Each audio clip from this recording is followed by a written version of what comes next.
May sandali ba sa buhay mo na kailangan mong tumayo sa gitna ng dalawang nagbabangga ang puwersa?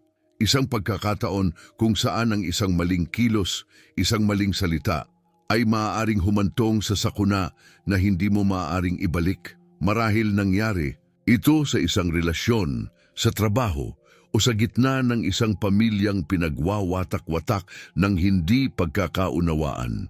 Paano mo malalaman kung ano ang tamang gawin kapag ang parehong panig ay nakahandang magwasak? Kapag ang galit ay umuusok sa hangin tulad ng mga ulap bago ang bagyo, kapag parang wala ka nang magagawa kundi manuod?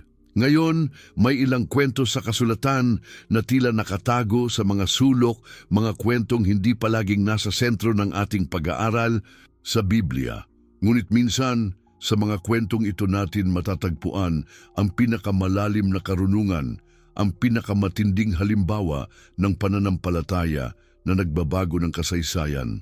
Mayroon akong revelasyon na ibabahagi sa iyo ngayon, isang lihim na nakatago sa gitna ng isang kwento na madalas nating dinadadaan-daanan lamang. Ito ay isang lihim na kapag nabuksan ay maaaring magbago ng paraan ng iyong pamumuhay sa mundong puno ng hidwaan at pagtatalo. Ang lihim na ito ay matatagpuan sa buhay ng isang babae na sa gitna ng kahihiyan ay nagpakita ng katapangang umalpas sa kapangyarihan ng hari. Ang babae, si Abigail. Ang sitwasyon, isang masaker na maaring nagbukas ng isang sugat sa kasaysayan ng Israel na hindi kailanman gumaling. Ang resulta, isang radikal na pagbabago sa kapalaran ng isang buong bansa. Isipin mo, ilang desisyon lang ang pagitan ng kapayapaan at digmaan. Ilang salita lang ang pagitan ng pagpapatuloy ng isang dinastya at ng pagkamatay nito. At nasa kamay ng isang hindi kilalang babae ang kapangyarihang magpasya. Sa mundong ito kung saan ang mga sagupaan sa lipunan, politika at maging sa ating mga pamilya ay laganap, ano ang matututunan natin mula sa isang karunungang sapat ang lakas upang pigilan ang espada ni David mula sa pagpadanak ng dugo? Paano natin mailalagay ang ating sarili sa pwesto upang maging instrumento ng kapayapaan sa halip na tagapaghatid ng digmaan? Ang katotohanan ay ito. Maraming tao ngayon ang walang kakayahang bumaling sa karunungan sa panahon ng krisis. Tayo ay mabilis magalit, mabilis manghusga, mabilis kumilos, ngunit mabagal matuto, ngunit marahil pagkatapos ng araw na ito, mababago ang lahat ng iyan para sa iyo. Marahil, sa pamamagitan ng pag-aaral natin sa kwentong ito, maririnig mo ang isang mensahe na tila direktang nanggagaling sa Espiritu Santo, isang tawag para sa iyo na maging isang Abigail sa gitna ng iyong sariling kahihiyan at krisis. Bago natin simulan ang ating pag-aaral, hinihiling ko na ibahagi mo sa mga komento ang isang pagkakataon sa iyong buhay kung saan namagitan ka sa dalawang panig na nagkakagalit. Anong nangyari? Paano mo hinanapan ng solusyon? O kung hindi mo nagawa, ano sana ang ginawa mo kung maaari mong baguhin ang nakaraan? Pakipindot din ang like sa video na ito. Hindi lamang ito nagbibigay lakas sa amin para magpatuloy, kundi tumutulong din ito sa pagpapalaganap ng salita ng Diyos sa mga taong hindi palaging nakakarinig ng malalim na pag-aaral sa Biblia tulad nito. Kapag pinindot mo ang like at nag-subscribe, nagiging bahagi ka ng isang mas malaking misyon, isang misyon para abutin ang mga taong naghahanap ng espiritual na kanlungan sa mundong ito. Ang kwento ni Abigail ay hindi lamang isang makasaysayang ulat, ito ay isang patunay ng kapangyarihan ng karunungang galing sa Diyos na umaagos sa pamamagitan ng isang mapagpakumbabang puso.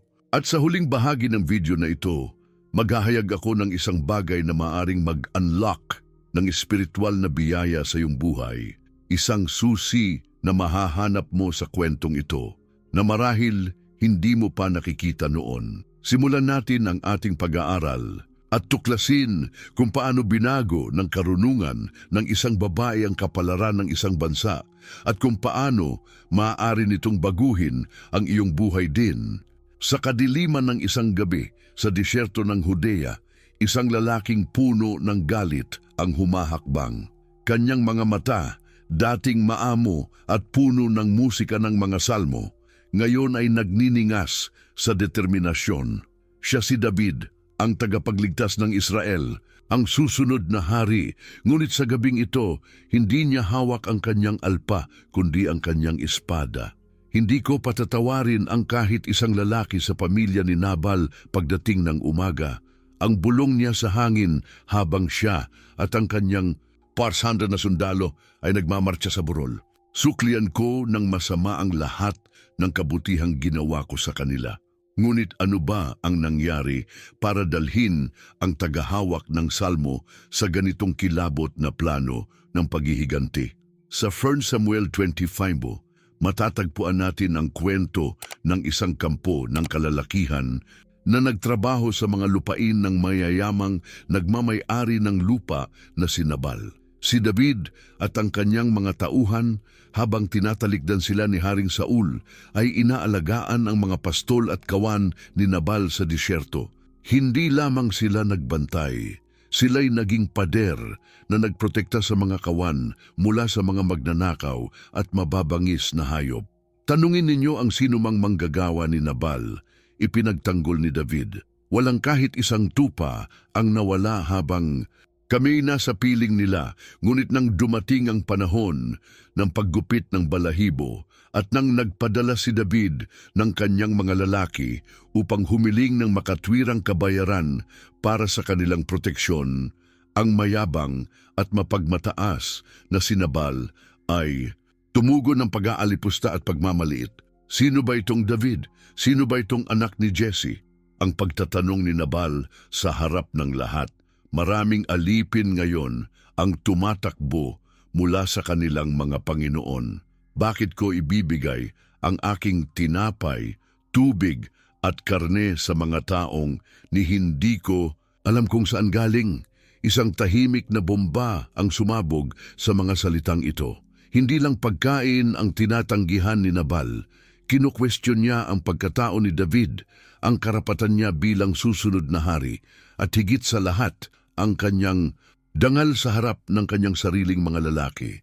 Sa kulturang ito, ang pagkatiwalag ay kapantay ng kamatayan. Ang pagmamaliit sa harap ng iba ay isang sugat na hindi gumagaling. Para kay David, walang ibang paraan para maibalik ang kanyang dangal kundi sa pamamagitan ng dugo. Ngunit habang nasa gitna ng isang bagyo ng galit, isang liwanag ang nagliliwanag. Sa tahimik na kahinahunan, si Abigail, ang asawa ni Nabal, ay nakatanggap ng balita tungkol sa pagtataksil ng kanyang asawa. Isa sa mga alipin ang lumapit sa kanya at nagpaliwanag. Tingnan mo, si David ay nagpadala ng mga mensahero mula sa ilang upang batiin ang ating Panginoon. Ngunit sinalakay niya sila ng masasamang salita. Ngunit ang mga lalaking ito ay napakabuti sa atin. Hindi nila tayo sinaktan at walang nawala sa atin habang kasama natin sila sa parang. Sila ay naging pader sa amin araw at gabi habang kami nag-aalaga ng tupa sa piling nila. Idinagdag pa ng alipin, ngayon pag-isipan mo kung ano ang iyong gagawin sapagkat ang kasamaan ay napipinto na sa ating Panginoon at sa kanyang buong sambahayan. Ngunit sino nga ba itong Abigail? Sa lupa ng mga patriarka, siya ay isang babae. Sa mata ng lipunan, siya ay isa lamang sa mga ari-arian ni Nabal. Ngunit sa Biblia, siya ay inilarawan bilang isang marunong at magandang babae. Sa kalagayang ito ang kanyang karunungan ang siyang magiging pundasyon ng kanyang pagkilos. At kung ano ang ginawa ni Abigail ay kasing tapang ng sinumang mandirigma na nakilala ng Israel. Na hindi nagsasabi sa kanyang asawa, inihanda niya ang isang napakalaking kaloob, 200 tinapay, 2 sisidlan ng alak, 5 tupang inihanda na, 5 sukat ng inihaw na butil, 100 kumpol ng pasas, at 200 tinapay na igos. Ang kanyang mga Regalo ay hindi lamang material na kabayaran. Ito ay simbolo ng pagsisisi, isang tanda ng pagkilala sa ranggo ni David at isang alay ng kapayapaan. Sa mga alitan ng gitnang silangan, ang pagbigay ng mga regalong kasing laki nito ay isang pahayag ng ganap na pagsuko at paghingi ng tawad. Habang nagmamadali si Abigail na sakyan ang kanyang asno at bumaba sa libis, si David naman ay patuloy na nagmamartsa paakyat. Sila ay magtatagpo sa isang momento na magpapasya ng kapalaran ng marami. Ang nakataya ay hindi lamang ang kanyang pamilya, kundi ang kaluluwa at dangal ni David mismo. Tingnan muna natin ang wisdom na nakasalalay sa sitwasyong ito. Pansinin na hindi nagtago si Abigail sa likod ng mga pader ng kanyang tahanan, naghihintay sa sumpa na mangyari. Hindi rin siya nagalit sa kanyang asawa sa harap ng iba. Sa halip, kumilos siya ng may determinasyon at pag-iingat. Ito ang unang aral mula sa karunungan ni Abigail. Ang tunay na karunungan ay hindi naghihintay sa sakuna. Ito ay kumikilos para maagapan ito. Napakadaling maging passive sa buhay, lalo na kapag hindi natin kagagawa ng problema. Madali ding ituring ang sarili bilang biktima. Ngunit si Abigail ay gumawa ng radikal na desisyon na kunin ang responsibilidad para sa isang sitwasyong hindi niya nilikha. Ilan sa atin ang handang kunin ang responsibilidad para sa mga problemang hindi natin nilikha? Ilan sa atin ang handang mamagitan sa mga kaguluhang walang kinalaman sa atin dahil lang nakikita natin ang posibleng sakuna? Sa katulad na paraan, tinatawag tayo ngayon ni Jesus na maging mga tagapamayapa. Sa Mateo 5:9 sinabi niya, "Mapapalad ang mga mapayapang loob sapagkat sila'y tatawaging mga anak ng Diyos." Ang pagiging peacemaker ay hindi lamang ang paglikha ng kapayapaan kung saan mayroon na, kundi ang paghahatid ng kapayapaan kung saan wala pa. Marahil ikaw ay nasa gitna ng isang pamilyang pinagwawatak-watak ng alitan. Marahil nasa trabaho ka kung saan ang tensyon ay umaabot na sa sukdulan. O marahil ikaw ay nakakita ng mga kampo sa social media na nagbabanggaan sa gitna ng galit at pag-aalipusta. Ang katotohanan ay ito. Ang mundo ay puno ng mga Nabal at David, mga taong nasasaktan at nagnanais ng paghihiganti at mga taong walang pakialam sa sakit na dulot nila. Ang tanong ay, ikaw ba ay magiging Abigail? Ikaw ba ay gagawa ng mga radikal na aksyon upang dalhin ang kapayapaan sa gitna ng kaguluhan? Bago natin talakayin kung ano ang nangyari nang magtagpo sina David at Abigail sa susunod na bahagi, isang tanong ang nais kong isipin mo. Anong kaguluhan o hidwaan sa buhay mo ngayon ang nangangailangan ng isang Abigail? Anong sitwasyon ang maaaring magbago kung may isang taong handang humakbang sa gitna at magdala ng karunungan? Sa susunod na bahagi, tututunan natin ang pinakamakapangyarihang sandata ni Abigail at hindi ito ang mga regalo niya. Ito ay isang bagay na kayang magbago ng puso ng sinumang tao, maging ng isang hari. Makikita mo kung paanong ang kanyang mga salita, ang kanyang karunungan na pinatnubayan ng Diyos ay may kapangyarihang magbago ng isang sandali ng paghihiganti tungo sa isang sandali ng awa, at kung paano mo maaring gamitin ang parehong karunungan sa iyong sariling buhay. Bago tayo magpatuloy, ibahagi mo sa komento kung paano nabago ng pagiging mapagpakumbaba at matapang tulad ni Abigail ang isang sitwasyon sa buhay mo. O kung wala pa, sa paanong paraan mo gustong isabuhay ang kanyang uri ng katapangan. Ang tagpo ay nakatakda, isang mababatong landas sa gitna ng mga burol ng Judea. Sa isang banda, 4 na raang lalaking armado pinamumunuan ng isang hari sa hinaharap na uhaw sa dugo at pagbabawi ng dangal. Sa kabilang banda, isang babae, nag-iisa, walang armas, walang karapatan, ngunit may napakalaking panganib. Sa 1 Samuel 25:23-31, matatagpuan natin ang isa sa pinakamatatag na mga sandali ng karunungan sa buong kasulatan. Nang makita ni Abigail si David, kaagad siyang bumaba mula sa kanyang asno at nagpatira pa sa lupa. Ito ay isang aksyon ng lubos na pagsuko at pagkilala sa autoridad. Pansinin na hindi siya nagsimula sa pagtatanggol sa kanyang asawa. Hindi siya nagdahilan, hindi siya naghanap ng kadahilanan. Sa halip, ang una niyang ginawa ay tanggapin ang kabuuan ng sitwasyon. Sa akin po, Panginoon ko, sa akin mapataw ang kasamaang ito, ang kanyang unang mga salita. Hayaan mong magsalita ang iyong lingkod at pakinggan mo ang mga salita ng iyong lingkod. Ang karunungan ay nagsisimula sa pagtatanggap ng responsibilidad kahit na hindi mo kagagawan ang problema. Si Abigail ay gustong iligtas ang kanyang tahanan, ngunit hindi niya ginamit ang taktika ng pagtatanggol o pag-iwas sa sisi. Sa halip, hinarap niya ito ng buong tapang. Pagkatapos, gumamit siya ng sobrang magandang diskarte. Huwag pansinin ni ang aking Panginoon ang walang kwentang taong ito na si Nabal, sapagkat ang kanyang pangalan ay kumakatawan sa kanya. Nabal ang kanyang pangalan at ang kahangalan ay nasa kanya. Hindi lamang siya humihingi ng tawad, ipinaalala niya kay David kung sino ang tunay na kalaban. Sa Hebrew, ang Nabal ay nangangahulugang hangal o walang kwenta.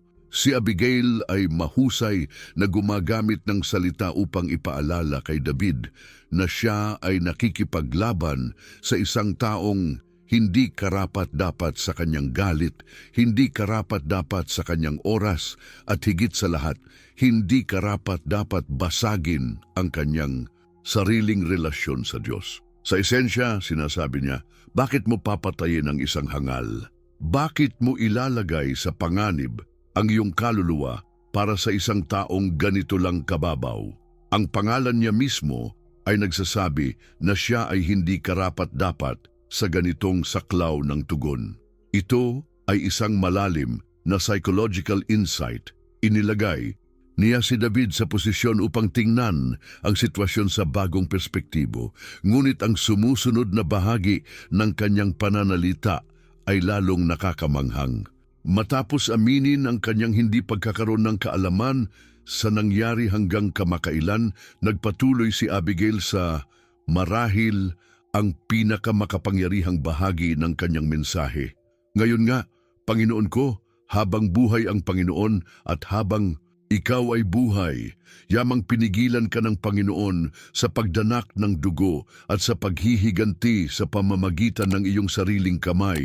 Ngayon ay maging katulad ng Nabal ang iyong mga kaaway at silang lahat na naghahangad ng masama sa aking Panginoon. Tingnan natin kung gaano katalino ang sinabi ni Abigail.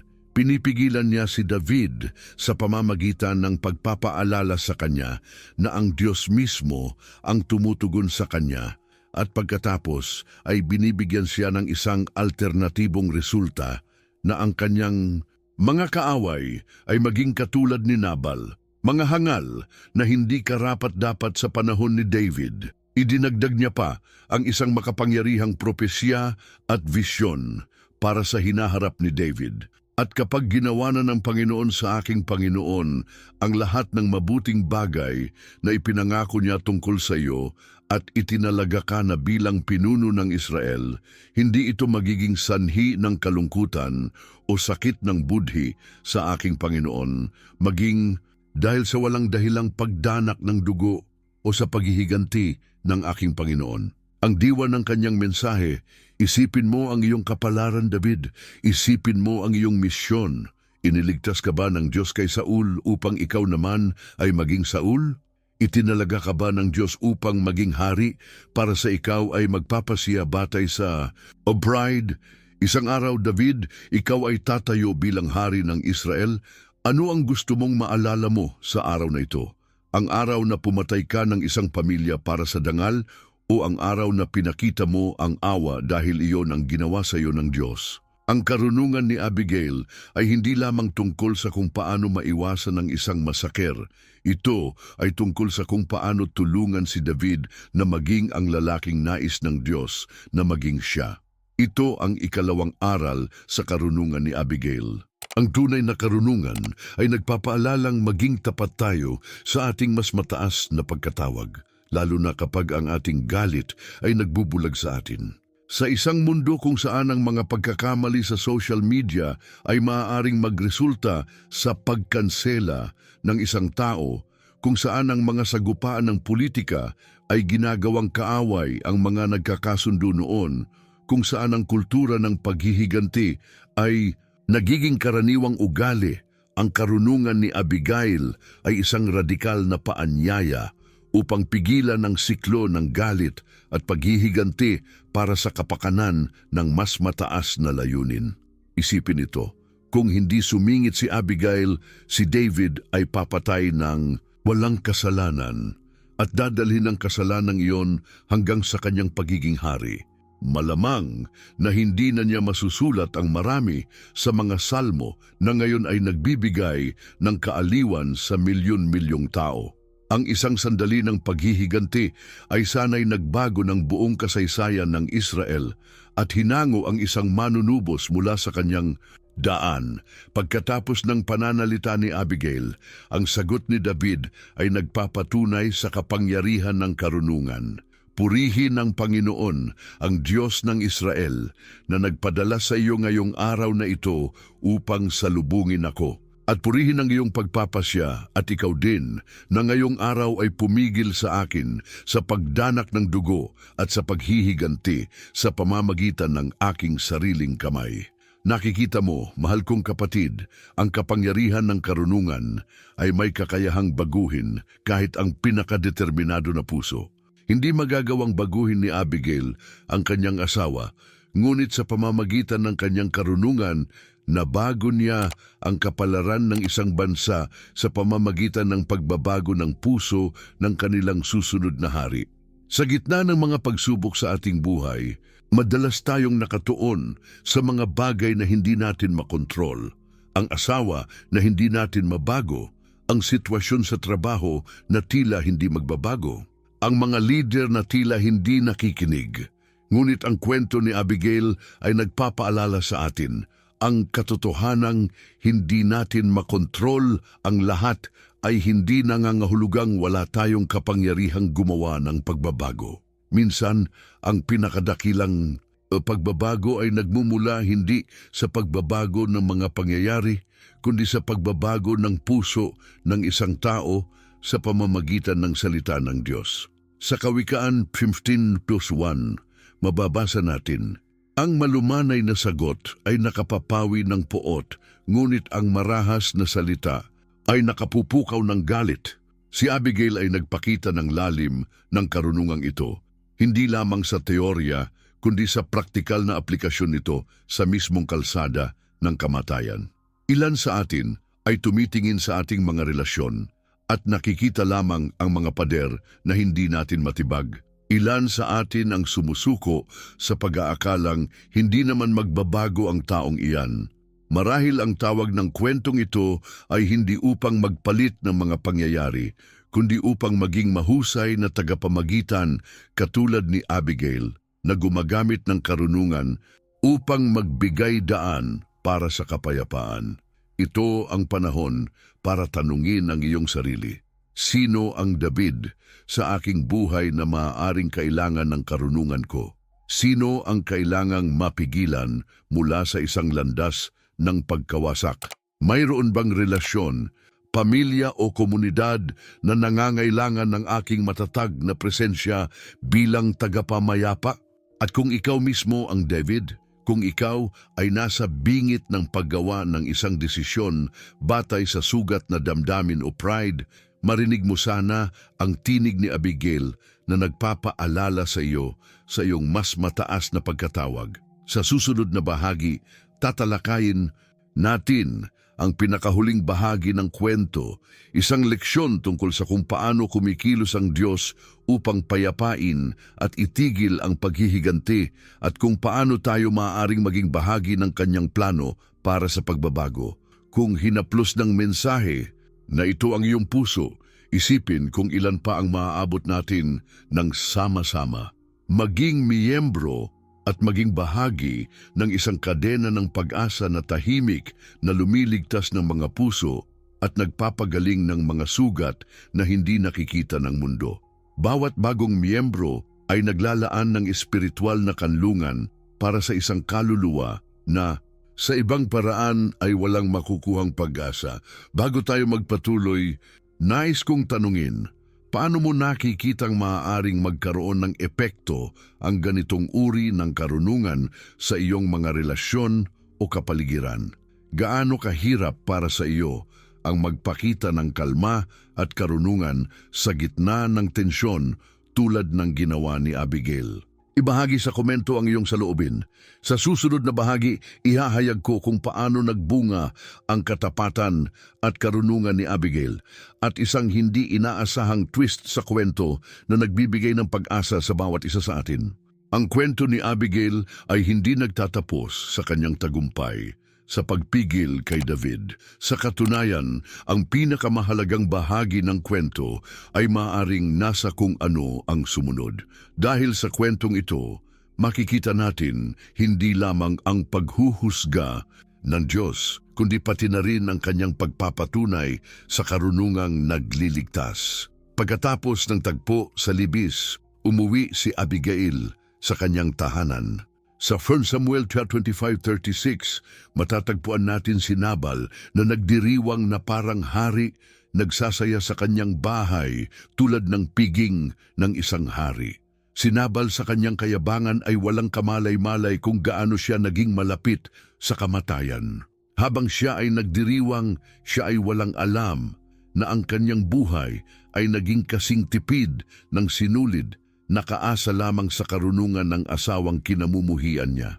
Hindi sinabi ni Abigail ang nangyari. Sa teksto, mababasa natin. Hindi niya sinabi, sa kanya ang anuman, maliit man o malaki hanggang sa umaga. Nakikita na naman natin ang kanyang diskarte. Hindi siya sumugod sa bahay upang sabihin, alam mo ba kung ano ang ginawa ko?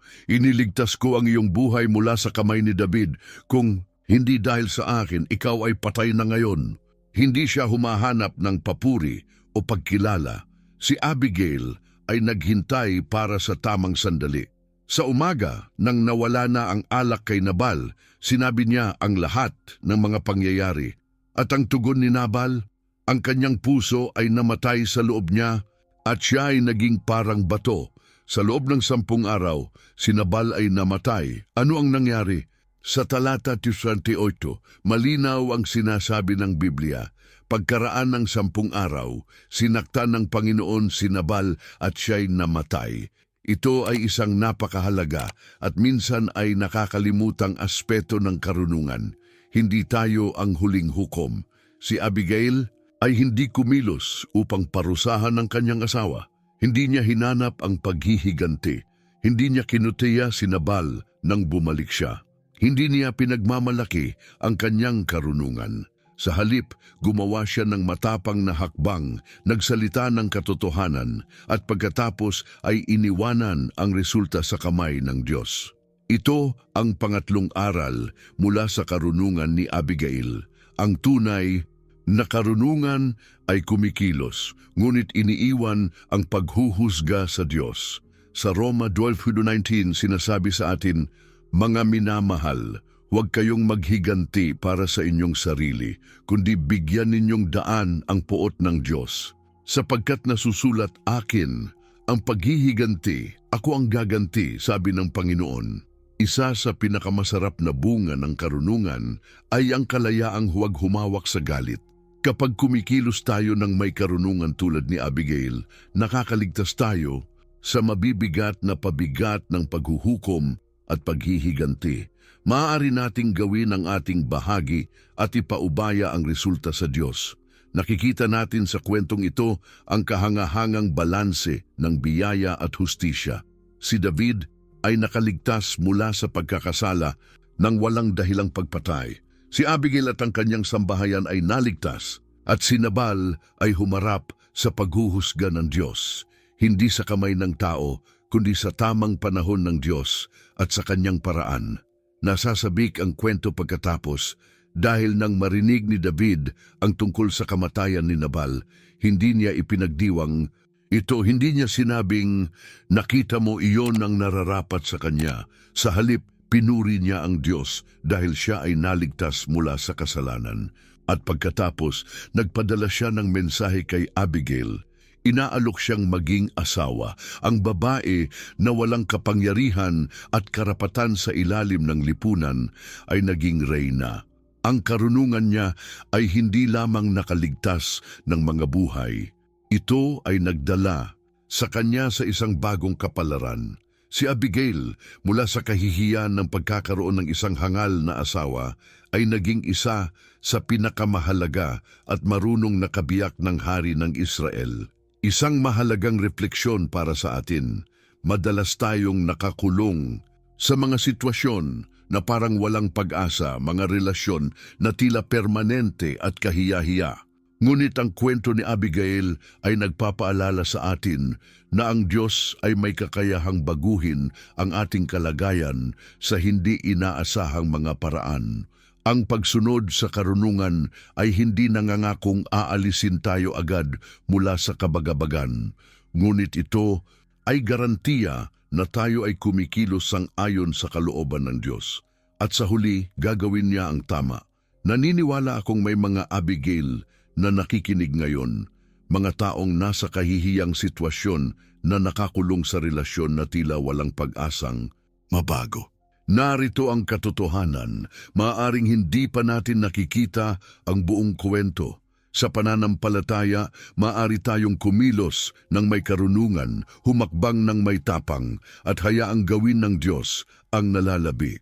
Maaari ding may mga David na nakikinig, mga taong sinaktan ng labis at naglalakad sa landas ng paghihiganti. Sa iyo, nagpapadala ng babala ang kwento. Kakailanganin mo ang mas maraming tapang upang magpakita ng awa kaysa magpatuloy sa landas ng paghihiganti.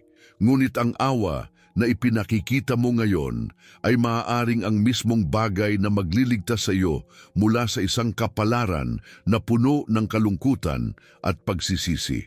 Mayroon ring mga Nabal, mga taong sarado ang tainga sa karunungan, pinaniniwalaan na sila ay natatangi at may karapatan. Ang mensahe para sa iyo ay simple, huwag gawing kalaban ng Diyos. Buksan ang iyong puso sa kanyang paggabay upang ikaw ay matuto sa mababait na mga turo ng kanyang espiritu sa halip na sa mabibigat na hambalos ng buhay. Ang pagwawakas ng kwento ni Abigail ay makapangyarihan.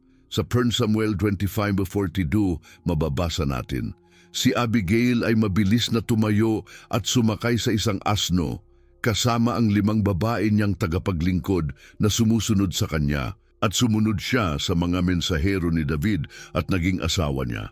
Napansin mo ba ang detalye? Mabilis na tumayo si Abigail. Ito ay isang maliit na bahagi lamang ng teksto, ngunit ito ay nagpapakita ng kanyang deliberadong pagsunod at determinasyon. Hindi siya nagdalawang isip tungkol sa kanyang bagong daan sa buhay.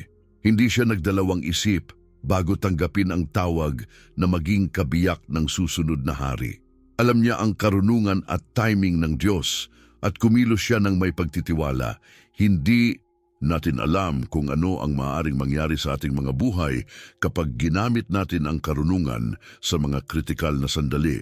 Maaaring kapag tumayo tayo sa pagitan ng galit at ganti, tulad ni Abigail, tayo ay maglulunsad ng isang magandang sunod-sunod na mga pagpapala na maaaring magbago ng ating kapalaran. Maraming taon ang lumipas mula nang namagitan si Abigail sa pagitan ni David at ng kanyang hangal na asawa. Ngunit maging hanggang ngayon, ang kanyang halimbawa ay nagbibigay sa atin ng isang template para sa karunungan sa gitna ng kaguluhan. Kumilos ng may tapang kapag ang iba ay nagtatago o nagmamalaki, Tanggapin ang responsibilidad para magkaroon ng kapangyarihang bumago, magsalita ng may habag at karunungan na nagbibigay ng daan para sa kapayapaan. Hayaang gawin ng Diyos ang huling paghuhusga, maglakad ng may pananampalataya patungo sa bagong hinaharap. Ang pag-uusap tungkol sa karunungan ni Abigail ay nagtatapos sa isang hamon. Anong hakbang ng pananampalataya ang kailangan mong gawin ngayon upang magdala ng kapayapaan sa halip na pagkasira?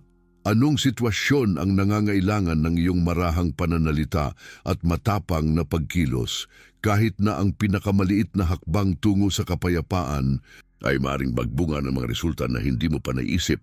Dahil gaya ng nakita natin kay Abigail, ang isang desisyong nakapagligtas ng buhay ay naging landas sa isang bagong kapalaran. Sa susunod na bahagi, talakayin natin kung paano mailalapat ang mga prinsipyong ito sa ating pang-araw-araw na buhay at kung paano magiging Abigail sa ating sariling mundo. Bago tayo magpatuloy, may tanong ako sa iyo.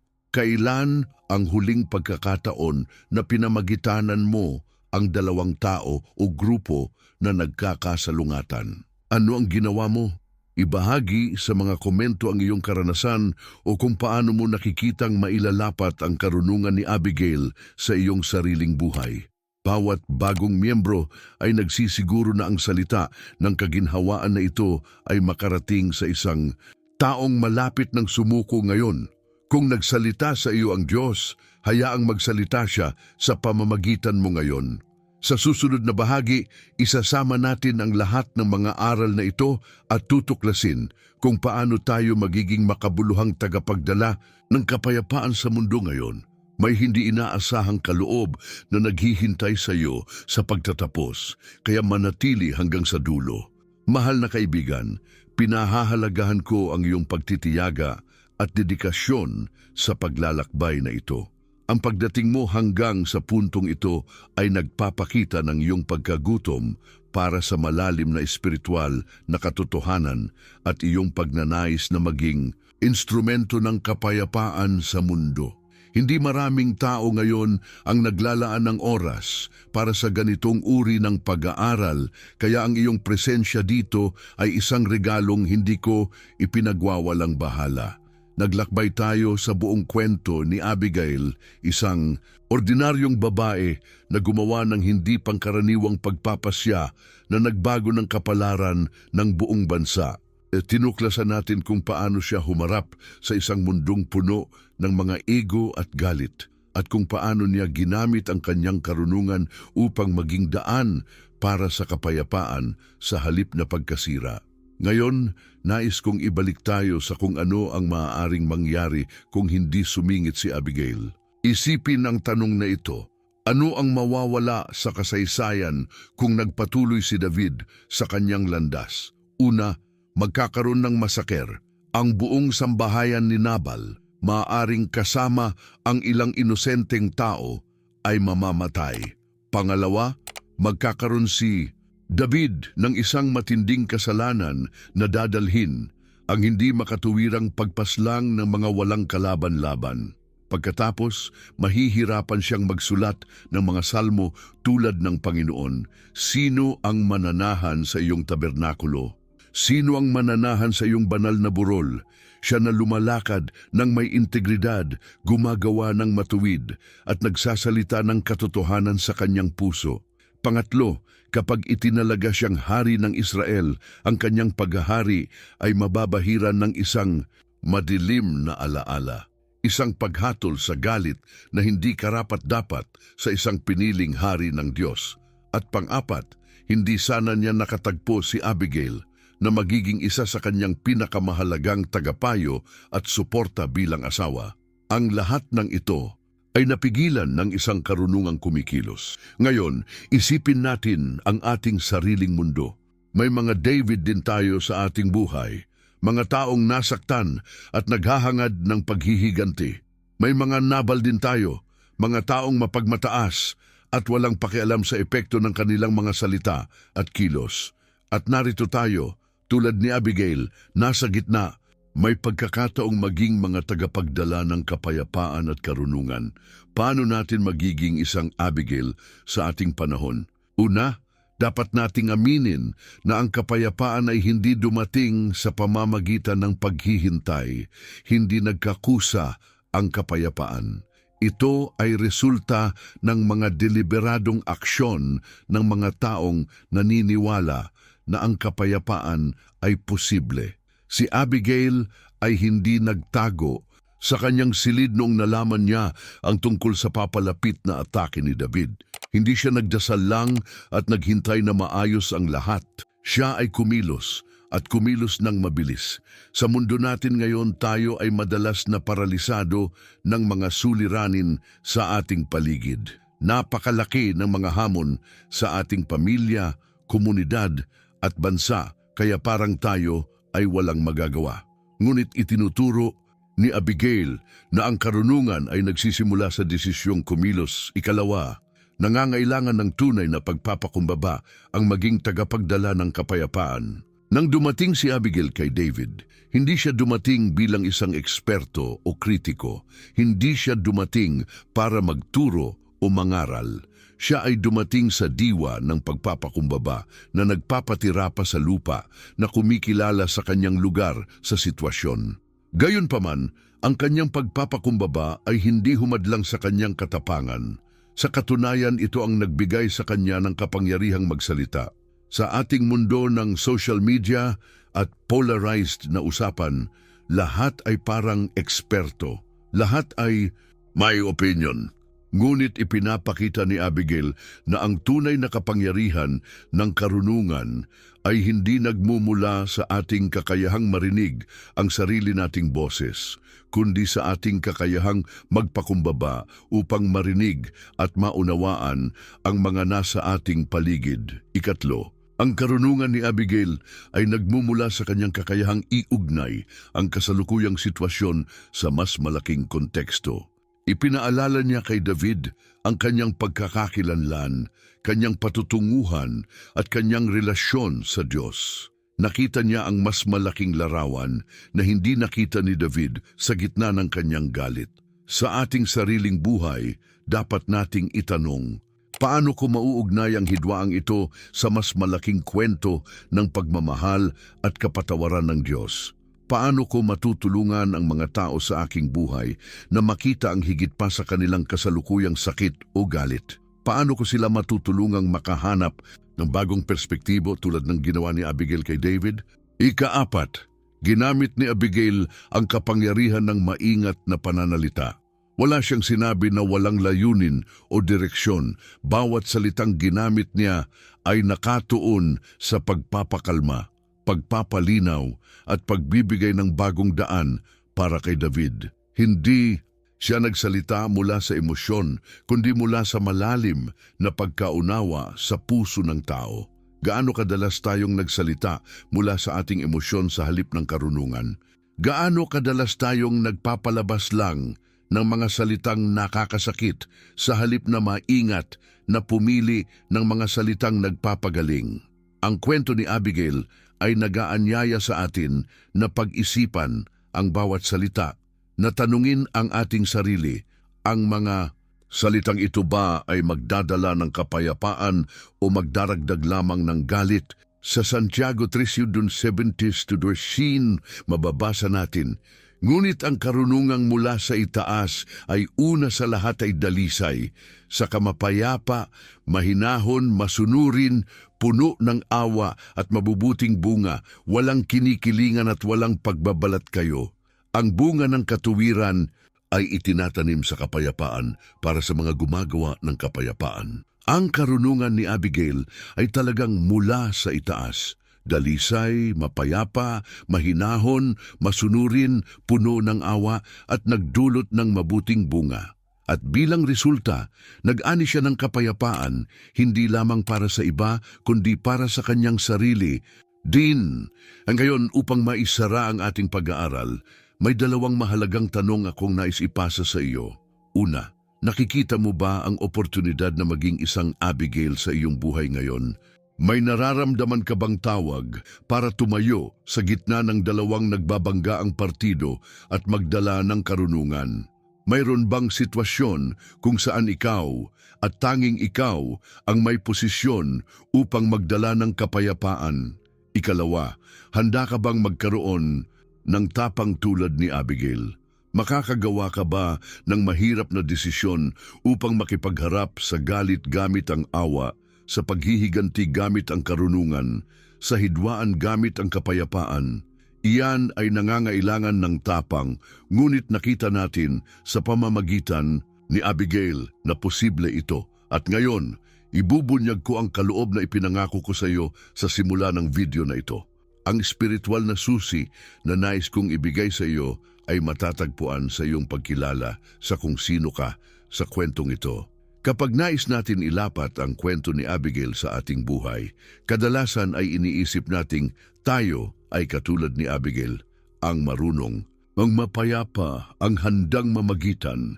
Ngunit sa katotohanan, tayo ay madalas na si David sa kwento, ang nasaktang isa, ang nagagalit, ang naghahangad ng paghihiganti. Tayo ang nangangailangan ng isang Abigail na humarang sa ating daraanan at paalalahanan tayo kung sino talaga tayo. At minsan, tayo ay sinabal, ang sarado ang isip, ang mapagmalaki, ang hangal na hindi nakikinig sa karunungan sa paligid natin. Ang malalim na espiritual na biyayang ipinangako ko sa iyo ay ito. Habang kinikilala mo kung sino ka talaga sa kwentong ito, magsisimula kang magiba. Kapag nakita mong ikaw ay si David sa isang sitwasyon, maaari mong piliin ang maging bukas sa mga boses ng kapayapaan. Kapag nakita mong ikaw ay parang si Nabal, maaari mong piliin na maging mapagpakumbaba at mapagbago. At kapag nakita mo ang pagkakataong maging Abigail, maaari mong piliin ang tapang na kumilos sa karunungan. Iyon ang tunay na biyaya na nakahanda para sa ating lahat. Tinatanggap mo ba ang biyayang ito ngayon? Kung oo, hinihikayat kitang magkomento sa ibaba. Tinatanggap ko ang karunungang ito. O maaari mong sabihin, naniniwala ako sa kapangyarihang magbago ng mga sitwasyon. O maging, handa akong maging instrumento ng kapayapaan. At talagang hinihikayat kitang i-share ang video na ito. Sa mundo ng social media na puno ng alitan at puot, ang pagbabahagi ng mensahe ng kapayapaan at karunungan ay tunay na gawain ng pagmamalasakit. Isipin na ang isang binhi ng karunungan na itatanim mo ngayon ay maaaring maging punong kahoy ng kapayapaan sa buhay ng iba. Kung ikaw ay nakasubscribe na sa channel na ito, salamat sa iyong katapatan at pagsuporta. Ikaw ay bahagi ng isang komunidad na naghahangad ng mas malalim na espiritualidad at praktikal na pananampalataya. Bawat pagpili mong manood at matuto ay isang hakbang papunta sa isang buhay na puno ng kahulugan at layunin. Kung hindi ka pa nakakapag-subscribe, hinihikayat kitang pindutin ang subscribe button ngayon. Hindi lamang ito tungkol sa mga numero. Ito ay tungkol sa paglikha ng isang komunidad ng mga tao na naghahangad ng karunungan sa mundo ng kahangalan, kapayapaan sa gitna ng gulo at pag-ibig sa harap ng galit. Tandaan, ang mga susunod na video natin ay bahagi ng isang mas malaking plano upang linangin ang iyong espiritual na buhay at palakasin ang iyong pananampalataya. Huwag hayaan na ito ang maging huling hakbang sa iyong paglalakbay sa karunungan. Tulad ni Abigail na nakita ang potensyal kay David, hindi lamang kung sino siya kundi kung sino siya sa mata ng Diyos, nakikita ko rin ang potensyal sa iyo. Nakikita ko ang kakayahan mong maging instrumento ng kapayapaan, tagapagdala ng karunungan at isang buhay na patutuo ng kapangyarihan ng Diyos na gumagawa sa pamamagitan ng mga ordinaryong tao. Hanggang sa muli nating pagkikita, manalangin ako na ang Diyos ng kapayapaan ay maghanda ng landas sa harap mo at magbigay sa iyo ng tapang para tahakin ito ng may karunungan at pananampalataya. Paalam, mahal kong kapatid.